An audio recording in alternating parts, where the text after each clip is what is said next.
सरकार प्रतिवर्ष बजट पेश करती है, लेकिन क्या आपने ब्लैक बजट का नाम सुना है? जी हां गाइस, जब सरकार का खर्च उसकी कमाई की तुलना में ज्यादा होता है तो सरकार को बजट में कटौती करनी पड़ती है। ऐसे बजट को ब्लैक बजट कहा जाता है। आजाद भारत का पहला ब्लैक बजट सन 1973 में पेश किया गया था। 1971 के युद्ध और सूखा पड़ने के कारण देश की आर्थिक तंगी से जूझ रहा था। तब इंदिरा गांधी की सरकार थी और उनके वित्त मंत्री यशवंत राव बी चौहान ने 28 फरवरी 1973 को यह बजट पेश किया था। इस बजट में सामान्य बीमा कंपनियों, भारतीय कॉपर कॉर्पोरेशन और कोल माइंस के राष्ट्रीयकरण के लिए 56 करोड़ रुपए का प्रावधान किया गया था। इसमें 550 करोड़ रुपए का घाटा दिखाया गया था। गाइस, कमेंट करके बताइएगा कि आपको क्या ये फैक्ट इससे पहले तक पता था, यानी कि ब्लैक बजट के बारे में पता था? ये जरूर बताइएगा। गाइस, हम सबने ये देखा था कि कैसे लोग नोटबंदी के टाइम पे अपने पैसे लेकर बैंकों के सामने लाइनें लगाकर खड़े रहते थे। बड़ा ही आपदा का टाइम लगता था, पर आपदा में अवसर ढूंढने वाला ही पैसे वाला बनता है। ऐसे ही न्यूयॉर्क में रहने वाले रॉबर्ट सैमुअल ने लाइन में लगने को ही अपना स्टार्टअप का तरीका बना लिया। कैसे, मैं आपको बताता हूं। दरअसल 2014 में जब वो बेरोजगार थे और उन्हें पैसों की सख्त जरूरत थी, तब एक दिन उन्होंने एक अमीर आदमी को एप्पल के स्टोर के बाहर लाइन में खड़े देखा।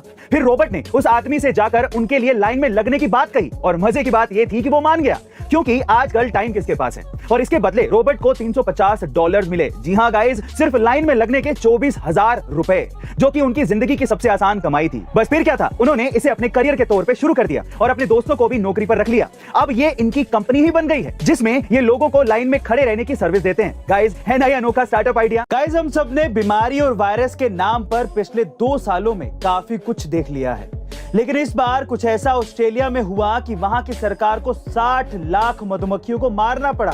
जी हां गाइस, अब ठीक सुन रहे हैं। और साथ ही मधुमक्खी पालने वालों को लॉकडाउन में डालना पड़ा। दरअसल हाल ही में ऑस्ट्रेलिया में वेरोआ परजीवी काफी ज्यादा फैल रहे हैं, जो कि मधुमक्खियों पर ही रहते हैं और उन्हें धीरे धीरे खा जाते हैं, जिससे मधुमक्खियां जल्द ही मर जाती हैं। इससे ऑस्ट्रेलिया को बहुत ज्यादा नुकसान हो रहा है, क्योंकि मधुमक्खी पालन ऑस्ट्रेलिया की इकोनॉमी का एक बड़ा हिस्सा है। इसी को कंट्रोल करने के लिए सरकार ने इन मधुमक्खियों का लॉकडाउन प्लान किया था, ताकि इस इंडस्ट्री को बचाया जा सके। गाइस, अब पता नहीं ना जाने और क्या क्या हमें पेंडेमिक के बाद देखना पड़ेगा। हम देश के लिए अच्छा करते रहेंगे, रोक सको तो रोक लो। गाइस, ये कहावत जेनेरिक आधार के फाउंडर अर्जुन देशपांडे के लिए बिल्कुल सटीक बैठती है। अर्जुन देशपांडे ने देश में फार्मेसी की फील्ड में जो रेवोल्यूशन स्टार्ट किया है, वो काबिले तारीफ है।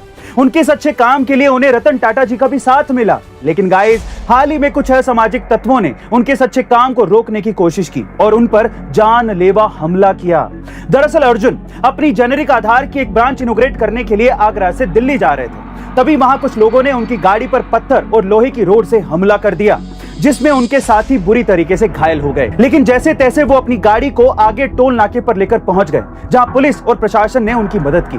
गाइस, जो भी हुआ वो गलत हुआ, क्योंकि जब कोई व्यक्ति देश और समाज के लिए अच्छा काम करने की सोचता है तो अक्सर उसे रोका जाता है। पर हम तो अर्जुन जी के लिए सिर्फ यही दुआ करेंगे कि वो हमेशा स्वस्थ रहें और आगे बढ़ते रहें। अर्जुन जी, आप आगे बढ़िए, हम आपके साथ हैं। जय हिंद।